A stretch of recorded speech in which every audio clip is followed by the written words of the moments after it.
Logan Mitchell lived a quiet life in a small town in Montana. He worked as a mechanic at the local garage, fixed cars, trucks, and sometimes even tractors. His days were long but peaceful, filled with oil stains, loud radios, and the occasional visit from his neighbor, Mr. Carter, who always brought coffee and stories about the old days. One evening, after finishing up on an old pickup truck, Logan noticed something strange in the sky. It started as a bright streak like a shooting star, but then it got bigger, louder, faster. Before he could react, there was a deep boom followed by a flash of light somewhere beyond the trees near his house. He stood still for a moment, heart pounding. Then, slowly, he grabbed a flashlight and a jacket and started walking toward the woods. Curiosity had always been one of his stronger traits. Some said too strong. The forest was dark, but the trail of broken branches and scorched earth made it easy to follow where whatever fell had landed. The smell of burnt metal and something unfamiliar filled the air. Logan stepped over a fallen branch and almost tripped over what looked like a piece of armor. He shined the light down and saw her, a woman, or at least someone who looked mostly human, lying on the ground. She was covered in some kind of strange metallic suit that was cracked and sparking in places. Blood, or something like it, was smeared across her face and arms. She wasn't moving. For a second, Logan considered turning back. This was probably trouble, big trouble, maybe even illegal trouble. But then he saw her hand twitch. Without thinking, he dropped to his knees beside her. "Hey," he said, gently tapping her shoulder. "Can you hear me?" Her eyes fluttered open. They were a deep purple, glowing faintly in the dark. She tried to speak, but only a raspy sound came out. "Shh, don't talk," he said. "I'm gonna get you help." Moving carefully, he managed to slide one arm under her shoulders and lift. She was heavier than she looked, probably because of the armor. Every step felt like carrying a sack of bricks through mud, but he kept going. By the time he reached his cabin, sweat was dripping off his forehead. He laid her down on his couch and grabbed blankets to keep her warm. Then he ran to the kitchen, filled a bowl with water, and used a cloth to clean the dirt and blood from her face. She stirred again, opening her eyes fully this time. She looked at him, confused. "You're safe," he said, trying to sound calm. "You crashed outside. I found you. Can you talk?" She swallowed hard and nodded. Her voice was low and rough. "Where am I?" "Montana," he said. "Earth." Her lips parted slightly, like she was surprised. "You are human." "Yeah," he said with a small laugh. "That's me. Human guy. Mechanic. Not exactly a hero." She stared at him for a long moment. Then weakly, she raised a hand and placed it over his. "You saved me." Logan blinked. "Well, yeah. Couldn't just leave you out there." She gave a small, tired smile. "In my world, when a warrior is saved by another, it is not forgotten. It is not ignored." He frowned. "You mean like a thank you note? I don't need one of those." But she didn't laugh. Instead, she closed her eyes again, breathing slow and deep. Logan sat back watching her sleep. He had no idea who she really was, where she came from, or why she was here. But one thing was clear. His quiet life in Montana was about to get a whole lot more complicated. Outside, the wind rustled through the trees. Somewhere far away, another ship might have been searching for her. But for now, she was safe. And so was he. For now. Vera slept for most of the next day. Logan kept checking on her, making sure she was still breathing, still warm.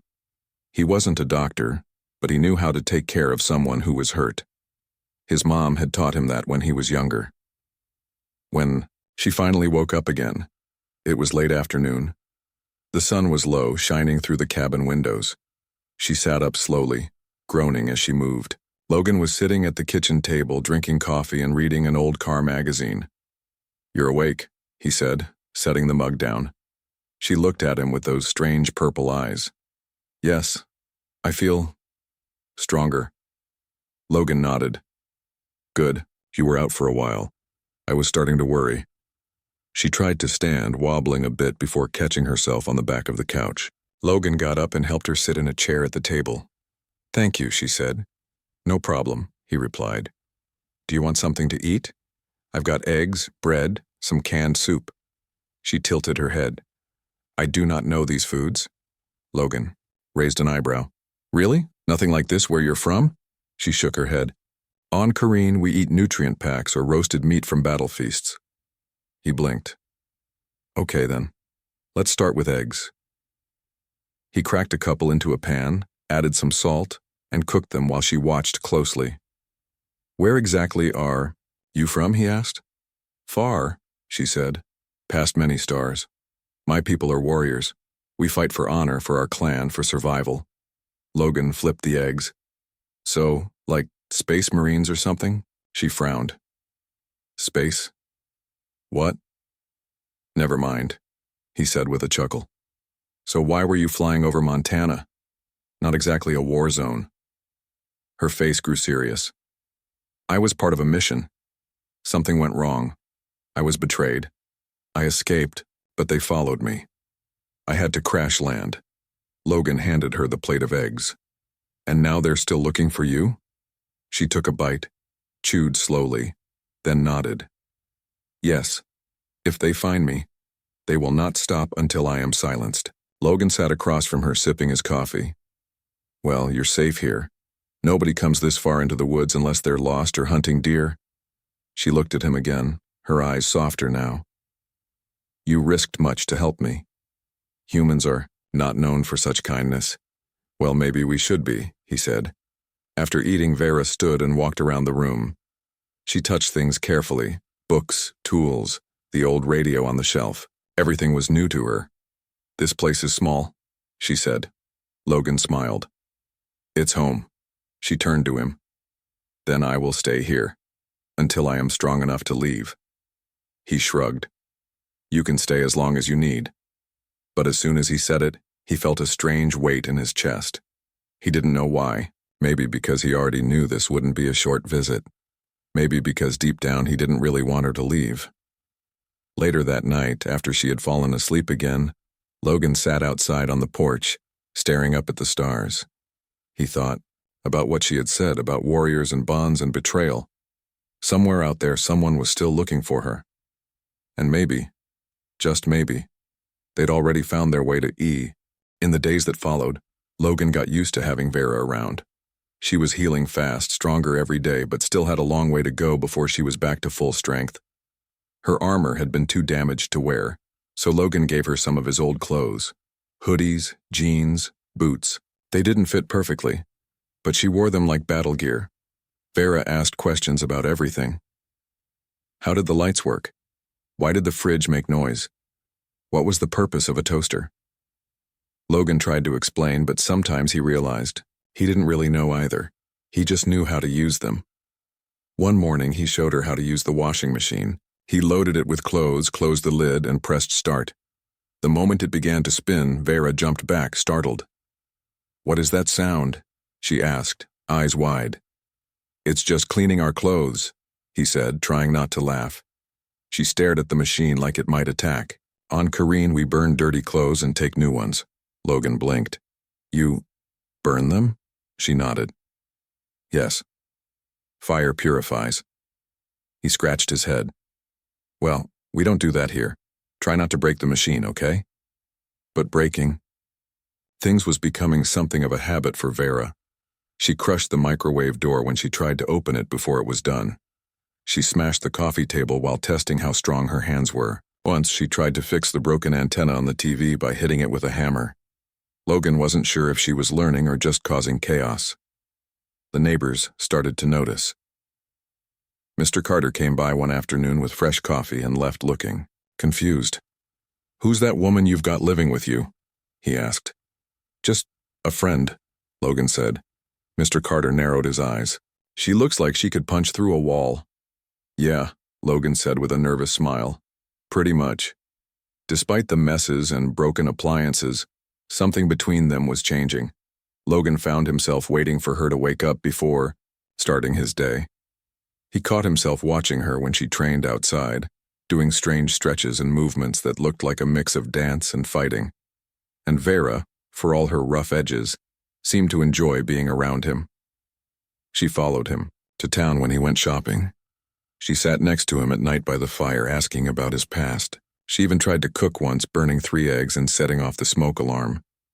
"This food making is harder than I thought," she admitted. Logan laughed. "You'll get there." They talked more now.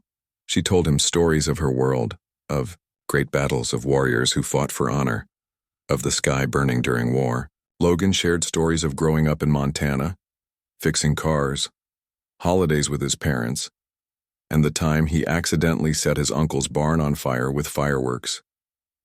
She listened to every word. One evening, as they sat outside under the stars, she turned to him and said, "You are different from others of your kind." Logan raised an eyebrow. "What do you mean?" She looked at him seriously. "Most humans fear what they do not understand. But you helped me without question. You gave me shelter. You did not ask for anything in return." He shrugged. "I guess I just saw someone in trouble and wanted to help." She studied him for a long moment. Then slowly she placed a hand over his heart. "You have a warrior spirit," she said, "even if you do not carry a blade."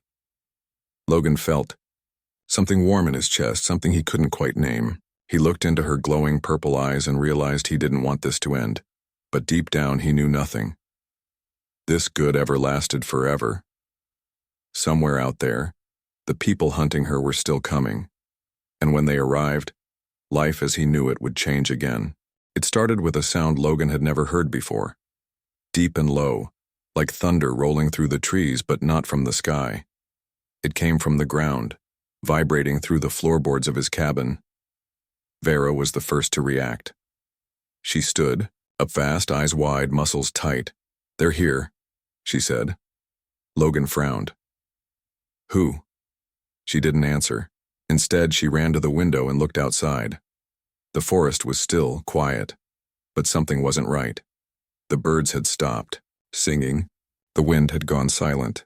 Then there was a flash of light followed by a loud crack as a tree exploded into pieces just beyond the clearing. Logan's heart jumped into his throat. Vera grabbed him by the arm. "Get down!" They both dropped to the floor just as another blast hit the side of the cabin, ripping a hole through the wall. Wood, glass, and dust flew everywhere. Logan coughed, trying to clear the smoke from his face. "What the hell is that?" "A hunter," Vera said, already moving. She pulled what looked like a small black stone from her belt and pressed it. In a flash of light, a curved blade appeared in her hand, glowing red at the edges. Logan stared at it. "Okay, that's new." She handed him a tool from his own workbench, a heavy wrench. "Use this." He blinked. "You want me to fight with a wrench?" "You are clever," she said.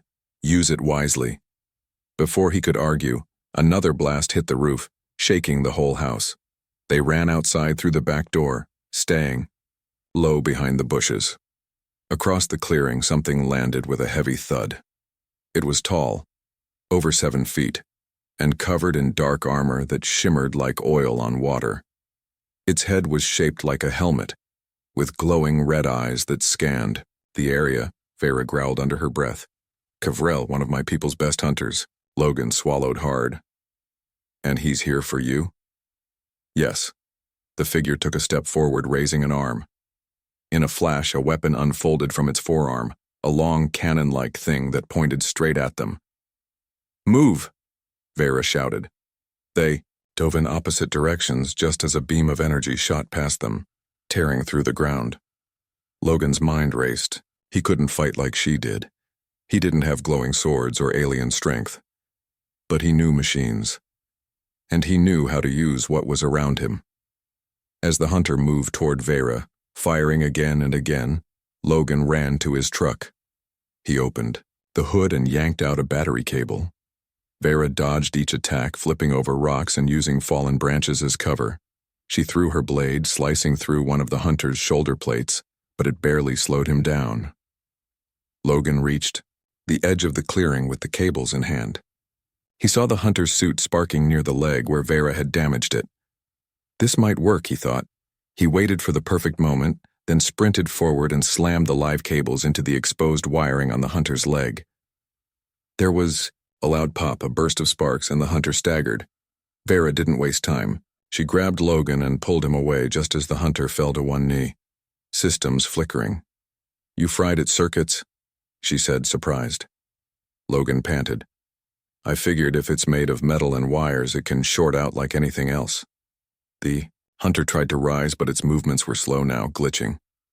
Vera walked up to it and placed a hand on its chest plate. "You will not take me."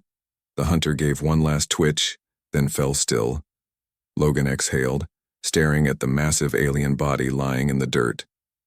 "So, we won?" Vera nodded. "For now." He wiped sweat from his brow. "Well, that was terrifying." She looked at him closely. "But you fought, without fear?" "I was scared out of my mind," he admitted. "Still, you helped me." Logan shrugged. "Guess I didn't have much choice." She stepped closer, looking into his eyes. "No. You chose to protect me, even when you had nothing but a wrench." He smiled weakly. "Yeah, well, I'm starting to think you're stuck with me." She tilted her head. "Good." In the silence that followed, the forest slowly came back to life. Birds chirped again. The wind blew gently through the trees. But somewhere far away, more enemies might already be coming, and next time they wouldn't be so lucky. After the fight, Logan sat on the porch with a cup of coffee that had gone cold. His hands were shaking, but he tried not to show it. Vera stood nearby, watching the sky like she expected more trouble to drop out of it at any second. The hunter was still lying in the clearing, smoke rising from its chest. Logan didn't want to look at it for too long. It was hard to believe something like that had come all this way just to find her. Vera finally turned to him. "You fought well." Logan gave a tired laugh. "I stuck some wires into a robot. Guy, I wouldn't call that fighting." She shook her head. "You used what you had. You did not run. You protected me." He shrugged. "You kind of grew on me." She looked serious again. "Then I must do what is right." Logan's brow furrowed. "What do you mean?" She stepped closer and placed a hand over his heart again, like she had done before. "On Kareen, when one saves the life of a warrior, they are bound together by honor. It is a sacred bond." "Okay," Logan said slowly. "But what does that mean exactly?" "It means," she said, looking directly into his eyes, "that we must begin a family." There was a long silence. Logan blinked. "Wait, what?" She nodded. "Yes, it is tradition. You saved my life, so we must build a future together." He let out a nervous chuckle. "Are you joking? Because that was not funny." "I am not," she said. "In my world, this is how it is done. You are now my bonded partner. We will have children and raise them together." Logan nearly dropped his mug. "Children?" "Yes," she said simply. "Strong ones, smart like you. Strong like me." He rubbed his face, trying to make sense of what she was saying. "Vera, wait, slow down. We just survived an alien attack and now you're talking about kids?" She tilted her head. "Is this not how it works on Earth?" "Not exactly," he said. "I mean, people here date first, then maybe get engaged, then maybe get married, then maybe think about kids." She crossed her arms. "Your ways are slow." "Yeah, well, we don't exactly have glowing swords or space hunters chasing us," he muttered. She studied him closely. "Do you not wish to be with me?"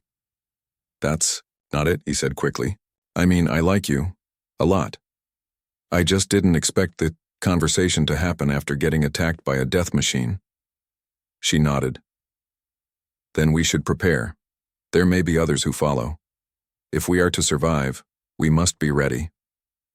Logan took a deep breath. Okay. Let's say, just for fun, we go along with this idea. Where do we even start?"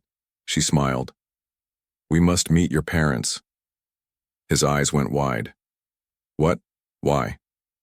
"To begin the bonding ceremony," she said. "Your family must accept me as your mate." He groaned. "Vera." I don't even know how to explain you to my parents." She looked confused. "Why not?" "Because you're an alien warrior who wants to start a family with me," he said. "They might not take that well." She put a hand on his shoulder. "Then we will tell them the truth. If they love you, they will accept me." Logan sighed. "You really mean this, don't you?" "Yes," she said firmly. "You saved my life. Now I will save yours, by being by your side forever." He looked at her, standing tall and proud in his old hoodie and jeans, purple eyes glowing with determination. Despite everything, despite the chaos, he couldn't help but smile. "All right," he said. "Let's go meet my folks." She grinned. "Good. We leave tomorrow." Logan groaned again. "Tomorrow?" "Yes," she said. "The future begins now." And with that, she walked back inside the cabin, leaving Logan alone on the porch, staring up at the stars. He wasn't sure if he had just agreed to the craziest thing of his life, or the best. Either way, there was no turning back now. Logan drove the long road to his parents' house with a tight stomach and shaky hands. Vera sat beside him, looking calm, almost excited. She had changed into cleaner clothes and tried to brush her hair back, though it still stuck out in wild directions. "You sure this is a good idea?" Logan asked, glancing at her. Vera nodded. "Yes. To begin our bond, I must meet your family." He sighed. "They don't even know you exist. How do you think they're going to react when I say, 'Hey Mom, Dad, this is my alien girlfriend, who wants to start a family with me?'" Vera tilted her head. "Is that not how it is done here?" "No," he said quickly. "People usually date first, talk, get to know each other, maybe live together. Then maybe they talk about kids." She looked confused. "Your customs are strange." Logan didn't answer. He just kept driving. When they arrived, his parents were already on the porch waiting. His mom waved as soon as she saw the truck. His dad stood with arms crossed, trying to look casual but clearly curious.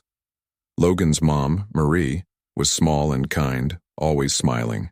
His dad, Greg, was tall and quiet, a man of few words but deep thought. As soon as Logan stepped out of the truck, his mom came over and hugged him. "It's so good to see you," she said. Then she saw Vera. "And who's this?" Vera stepped forward and bowed slightly. "I am Vera of the Kareen. I have bonded with Logan. We will build a family together." There was a long silence. Marie blinked. "Oh, okay." Greg raised an eyebrow. "Bonded? Like married?" "Not exactly," Logan said quickly. "We haven't, we're still working on the details." Vera gave him a look. "The details are simple. We are together now." Logan groaned. "Vera." His dad rubbed his beard. "Well, come on inside, let's all sit down." Inside the house, things got more awkward. Vera sat straight, hands on the table like she was in a war meeting. Logan slouched, wishing he could sink through the floor. Marie poured tea while trying to make small talk. "So, where are you from, Vera?" "From far away," she said honestly. Marie smiled. "Oh, really? What part of the world?" Vera looked at Logan. "Should I tell her?" "No," Logan said quickly. Vera frowned. "But honesty is important." "Yes," Logan said, "but maybe not that honest." His dad leaned forward. "Son, if you've brought someone home, you must care about her." Logan's face turned red. "I do. It's just complicated." Vera stood suddenly. "I will show you why we are meant to be together." Before anyone could stop her, she walked outside and came back holding a large tree branch. With one hand, she snapped it in half. Everyone stared. "Okay," Marie said slowly. "You're very strong." Vera nodded. "Yes, I will protect Logan, always." Greg cleared his throat. "Well, that's something." Later, after dinner, things only got stranger. Vera tried to help clean up and accidentally broke 2 plates. She asked about Logan's childhood and ended up telling his parents about the time he fought off a raccoon with a broomstick. "He is brave," she said proudly. Marie laughed. "He used to get into so much trouble." Vera nodded. He still does. Logan buried his face in his hands. Please stop. But despite the chaos, Logan's parents seemed to like her. They found her honesty refreshing, even if she misunderstood most social rules. As night fell, Vera pulled Logan aside. Your family likes me, she said. Yeah, he admitted. They do, she smiled. Then the bonding continues. Logan sighed. I guess it does. He looked at his parents, laughing with Vera as she tried to explain how battles worked. For the first time, he started to believe this might actually work. Even if it was completely crazy. It started with a bright light in the sky. Logan's mom was hanging laundry when she saw it. A large ship, silent and silver, moving slowly over the fields. It didn't look like any airplane she had ever seen. She dropped the basket and ran inside. Something's coming, she said, out of breath. Vera was the first to react. She stepped outside and looked up, her face serious. They have found me, she said. Logan joined her on the porch, squinting at the sky. Who? My people, she said, but not as friends. The ship landed in the field behind the house with a low hum. It was smooth and round like a polished stone, glowing faintly at the edges. There was no sound of engines or footsteps, just silence. Then the side opened. A group of figures stepped out, tall, armored, and clearly not human. They wore dark suits covered in glowing lines like veins of light running through their bodies. Each one carried a weapon that looked too advanced for Earth. Vera stood tall and walked forward, Logan close. Behind her, one of the figures stepped ahead of the others. He was taller than the rest, with a red mark painted across his helmet. Vera of Kareen, he said, voice deep and cold. You are ordered to return home. Vera crossed her arms. I will not. The leader tilted his head. You have broken our laws. You hide among these humans. You speak of bonding with one. Logan's heart pounded. He wasn't sure if he should speak or stay quiet. Vera turned slightly, looking at him, then back at the leader. Yes. I have bonded with Logan. He saved my life. By Kareen law, this makes us family. There was a pause. Then the leader spoke again. This is not tradition. This is not honor. Vera stepped forward. He fought beside me. He protected me. He has the heart of a warrior, even without a blade. The leader looked past her at Logan. He is weak, soft. He does not belong with us. Logan's jaw tightened. He wanted to say something, but Vera beat him to it. Then test him, she said. Everyone went still. Test him? The leader asked. Yes, Vera said. If you do not believe he is worthy, let him prove it. The leader studied her for a long moment. Then he nodded. Very well. We will see what this human can do. Later that day, the yard was filled with strange machines and glowing symbols drawn into the dirt. The aliens had set up a trial space using some kind of tech Logan couldn't understand. Vera's people gathered in a circle. Logan stood in the center, unsure of what he had just agreed to. Vera came to him. You do not have to do this. He took a deep breath.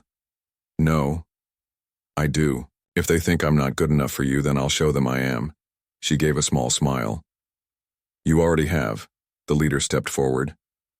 The trials will begin. 3 tests. Strength, mind, and spirit. Logan's stomach twisted. Sounds like an exam from hell. The first challenge was strength. Logan had to lift a heavy metal block and carry it across the yard. It was nearly impossible. His muscles burned, his legs shook, but he kept going. The second was mind. He had to solve a puzzle made of floating lights.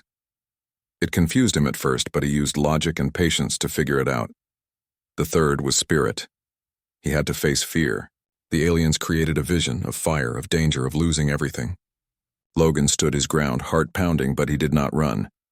When it was over, the leader looked at him for a long time. Then he spoke. You are not like us, but you are not weak. Logan's chest rose and fell with deep breaths. He waited. Finally, the leader bowed his head slightly. You have proven yourself human. Vera stepped beside Logan and smiled. He had passed. Barely, but he had done it. And now, the real test began.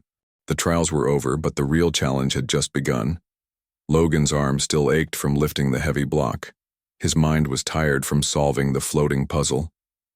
And the fear test, where he saw everything he cared about burning away, still made his stomach twist when he thought about it. But he had passed. Vera stood beside him, proud and strong, while the Kareen warriors watched in silence. Even the leader, who had doubted Logan from the start, gave a small nod. "You have strength," he said, "and courage." Vera looked at Logan and smiled. "Now they see what I see." But the leader wasn't done yet. He turned to Vera and spoke again. "You have chosen this human as your bonded," he said, "but you must return with us. Your place is among your people." Vera shook her head. "No, my place is here with Logan."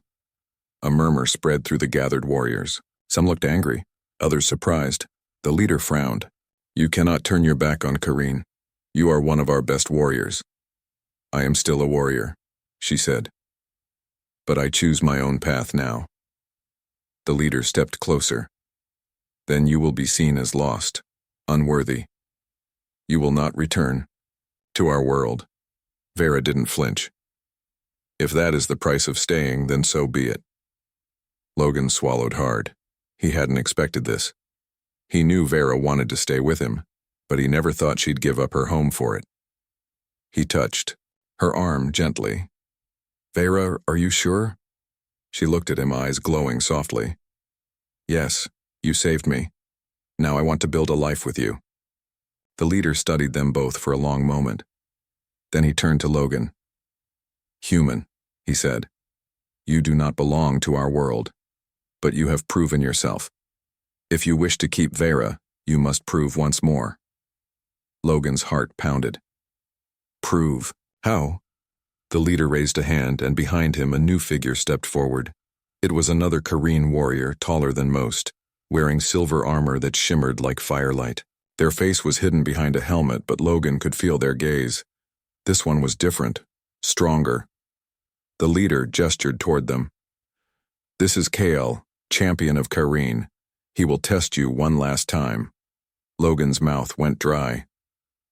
"Test me how?" Kayla stepped forward and pulled out a weapon unlike anything Logan had seen. It looked like a mix between a staff and a blade, glowing at the edges. "In battle," the leader said, "hand to hand, no machines, no tricks, only strength and spirit." Vera stepped in front of Logan. "No, he has already proven himself." The leader shook his head. "Not enough. If he wishes to stand beside you, he must show he can fight like one of us." Logan's stomach twisted. He wasn't a fighter. He was a mechanic. He fixed things. He didn't know how to handle a glowing sword or whatever Kale had. But Vera turned to him and placed a hand on his chest. "You don't need their weapons. Use your mind, your heart." He took a deep breath. Okay. He could try. Kayla moved first, swinging the weapon in a fast arc. Logan barely dodged in time, rolling to the side. The ground cracked where the blade hit. This guy was fast and strong. Logan ducked under another strike, his heart pounding. He couldn't match Kale's power. He had to think. He spotted a broken piece of metal nearby, one of the trial tools. He grabbed it just as Kale came at him again. Instead of blocking, he threw the metal into the air. Kayla looked up instinctively. That was all Logan needed. He dove forward, knocking the warrior off balance. There was a pause. Then slowly Kyle stood back up. He looked at Logan, then at the leader. Finally, he nodded. "He fights like a warrior," he said. The leader crossed his arms. "Very well, you may stay." Vera stepped beside Logan, smiling. He had done it, not by being like them, but by being himself. And for the first time, he felt like that was enough. The air was still after the fight. The Kareen warriors stood in a silent circle around Logan and Vera. Kale, the champion, gave one last nod before stepping back into line. The leader looked at Logan for a long moment, then turned to Vera. "You have chosen this human," he said, "and he has proven himself." Vera stood tall. "Yes," the leader sighed. Then you must decide, return with us, or stay here, among these people. Logan's heart skipped a beat. He had thought Vera already made her choice. But now hearing it spoken out loud like this, he realized she might not be staying after all. Vera's eyes met his. She didn't look away. I will not return, she said firmly. My place is here. A murmur ran through the gathered warriors. Some looked angry, others just surprised. The leader's face stayed cold. Then you are lost to us, he said. You will no longer be recognized as a warrior of Kareen. Vera didn't flinch. I am still a warrior. I just fight for something new now. The leader studied her for a long time. Then he turned to Logan. Human, he said. If you wish to keep her, you must understand what this means. Logan's throat felt dry. What do you mean? The leader stepped closer. She has given up everything, her home, her people, her honor. If you do not value her, if you fail her, then all of this was wasted. Logan's hands clenched at his sides. I would never fail her. Vera's lips curled into a small smile. She placed a hand on his arm. The leader nodded once. Then you are worthy. With that, he turned and walked back toward the ship. The other warriors followed, silent and stiff.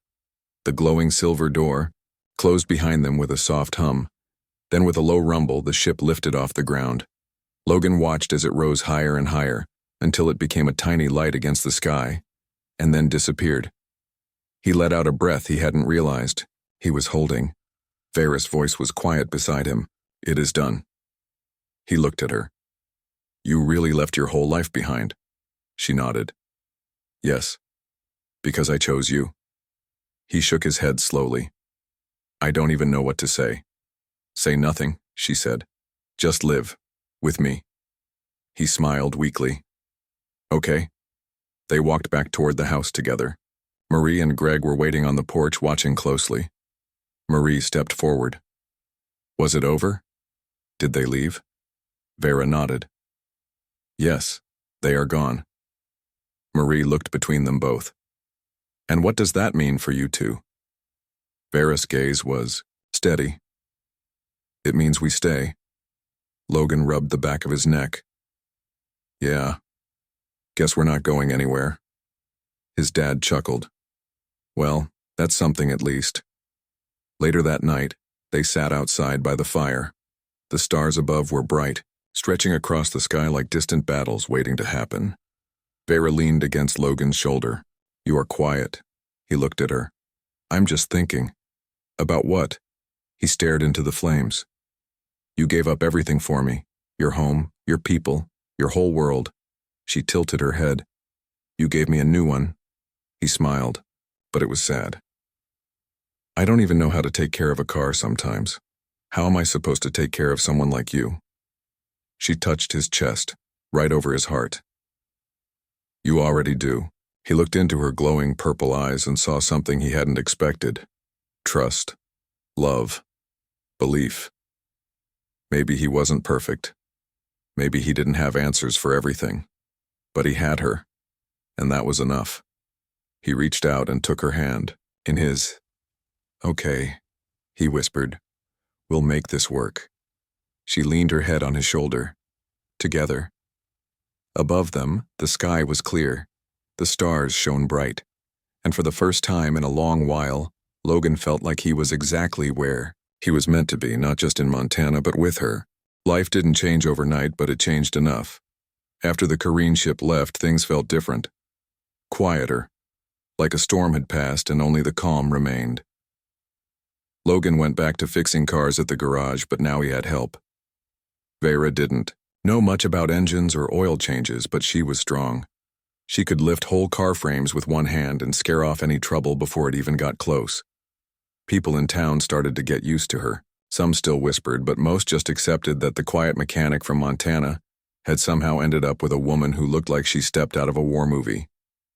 They decided to get married, not in a big city or fancy hall, but in the backyard, where they had fought off the hunter. Vera wanted it to be simple. Logan agreed, though he wasn't sure what simple meant when one of them was an alien warrior. Marie helped plan everything. She baked a cake, set up chairs, and made sure everyone wore something nice. Greg built a small arch out of wood and decorated it with flowers. Neighbors came, friends showed up. Even Mr. Carter brought a thermos of coffee and told stories about Logan as a kid. Vera wore a dress Logan picked out. Blue, soft, nothing like the armor she used to wear. She stood tall under the arch, waiting for him.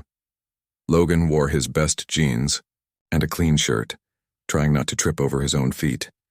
When he finally reached her, she smiled. "You are nervous," she said.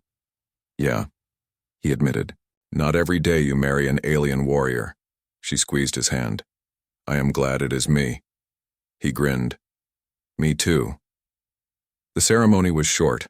There were no long speeches or complicated words, just promises, laughter, and a few awkward questions from the Kareen envoy who had stayed behind to watch. Afterward, they ate, danced, and sat by the fire. Vera tried Earth food again, this time enjoying it more than the eggs she had burned months ago. Later that night, after everyone had gone home, Logan and Vera sat on the porch together, wrapped in blankets. "Do you regret it?" he asked quietly. She looked at him. "Regret what? Leaving your world? Your people?" She shook her head. "No, I have you. I have this life." He leaned his head against hers. "Good." They watched the stars for a while. Somewhere out there, other ships might be flying. Other warriors might be fighting. But here, in Montana, it was peaceful. In the weeks that followed, Vera started teaching local kids how to fight, not with guns or weapons, but with strength, discipline, and heart. She called it Kareen training. The kids called it awesome. Logan opened a new repair shop, bigger than the last one. Sometimes he fixed strange pieces of tech that Vera carried in her bag. He never asked where they came from. He just fixed them.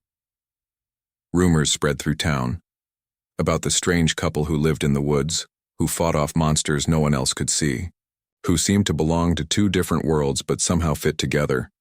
Most people didn't believe the stories, but those who met Vera knew there was truth in them. One evening, as the sun dipped below the mountains, Logan turned to her. "Do you think we'll ever go back to your world?" She thought for a moment. "Maybe, someday." He nodded. "Okay." She looked at him closely. "Are you happy?" He smiled. "Yeah, I really am." Because he was. He had found something he never expected, a life beyond the garage, beyond Montana, beyond anything he had imagined. And he had found it with her. Together, they had built something real, a home, a family, a future, and that was all that mattered.